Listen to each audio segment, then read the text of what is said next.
Nippon 2011. Le voyage au Japon que nous offre Frédéric Carnet en noir et blanc est plein de poésie. Le sujet est grave, les paysages meurtris. La nature a repris ses droits, mais à quel prix? Cette exposition est bien plus qu'une série de photographies, c'est un témoignage de vie. Sur une terre irradiée, fermez les yeux, imaginez. Le guidon dans les mains, le sac à dos plein, un appareil enveloppé avec soin, Frédéric Carnet vient de loin. Il a quitté sa France pour le Japon, à la rencontre d'une nouvelle civilisation.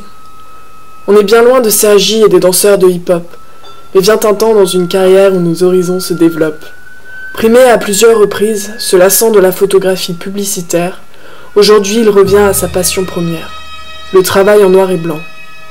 Ainsi nous livre en toute sincérité le visage du pays du soleil levant.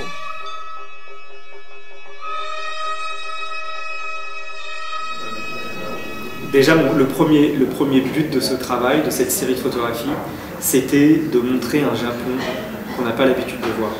C'était de sortir de ce cliché qui est dans l'inconscient collectif occidental, de se dire le Japon c'est un pays ultra moderne, très urbain. Et cette vision du Japon, je l'avais comme tous les autres. Et c'est en y allant la première fois en 2008 que je me suis rendu compte finalement que le Japon était aussi un pays très rural, où la nature était omniprésente. Et je m'étais promis que je ferais un travail sur la nature. Et donc le départ, c'était vraiment ça, c'était de montrer le vrai Japon. Ce qu'a appelé Jean-François Sabouret, la personne qui a écrit la préface, il m'a dit « t'as vu le vrai Japon finalement ». Et c'était ça que je voulais d'abord montrer, de sortir de ces clichés qu'on pouvait avoir du Japon. Il n'y a pas de gens à cheveux roses, il n'y a pas d'influence du manga, il n'y a pas d'ordinateur, il n'y a pas de tout ça. Il y a très peu de photos qui ont été prises en ville, et encore à Tokyo, les photos que j'ai prises, c'était de montrer la place de la nature dans la ville. Le postulat en fait de départ de ce travail, c'était de dire, c'était de montrer ce que la nature offrait et ce qu'elle reprenait quand elle se manifestait violemment. Et en fait, le déroulé de mon itinéraire suivait le déroulé de mon histoire. Et donc la construction du livre a juste suivi le déroulé de la façon dont je voulais raconter l'histoire. Et il y a 4 chapitres pour moi. Donc, il y a 5 même. Il y a le chapitre de la nature préservée, utilisée par l'homme, l'agriculture et tout à Hokkaido. Ensuite, les zones sinistrées par le tsunami. Ensuite, Fukushima, Tokyo et Totoro. J'aime beaucoup, par exemple, cette image-là du parc à Fukushima City avec le petit panda. Qui pour moi est symbolique de ce qui se passe en ce moment au Japon. On est dans un parc pour enfants. Il n'y a pas d'enfants. On est dans un endroit qui est contaminé. Et j'accentue cette contamination par le fait qu'il n'y ait personne. On est dans un lieu qui est censé représenter la joie, l'innocence de l'enfance. Et finalement, c'est d'autant plus accentué qu'une partie du parc est dans l'ombre. Et tout ça, ça se construit un peu au hasard. Il y a des personnes qui m'ont dit que c'était un travail anxiogène.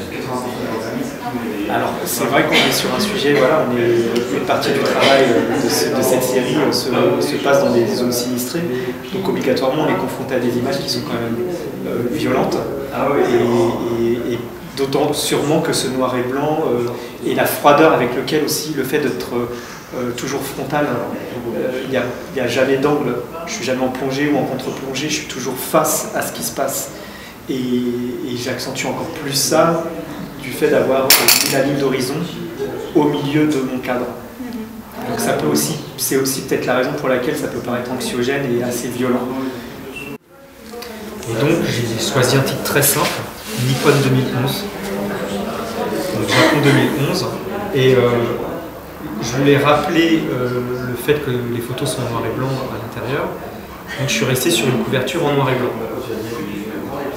Et le dos de la couverture, le 4e de couve en fait, c'est le négatif inversé de la couverture. Et il s'avère que, comme les kanji ici sont symétriques même quand on les inverse, ils veulent dire exactement la même chose. Sauf que le fait d'inverser, ce kanji est passé devant et celui-là derrière. Et j'ai montré ça à une amie japonaise qui m'a dit, tu sais que ça veut dire quelque chose ça. Et là la panique a commencé à monter en moi parce que je me suis dit, mince, qu'est-ce que ça veut dire? J'étais pas du tout sûr, ça aurait pu être un mot vulgaire ou autre, quoi, tu vois. Et coup de bol, ça veut dire aujourd'hui. Et donc j'ai trouvé ça très intéressant puisqu'il y avait un lien, comme le livre avait un lien direct avec l'actualité, en tout cas au moment où il est sorti, j'ai trouvé ça très intéressant, le fait que ce mot inversé soit un mot qui ait du sens avec l'histoire. C'est aussi pour ça que j'étais très fier et très content de faire ce travail. Pour moi, c'est une sorte d'hommage au Japon et de les remercier à vivre dans l'adversité.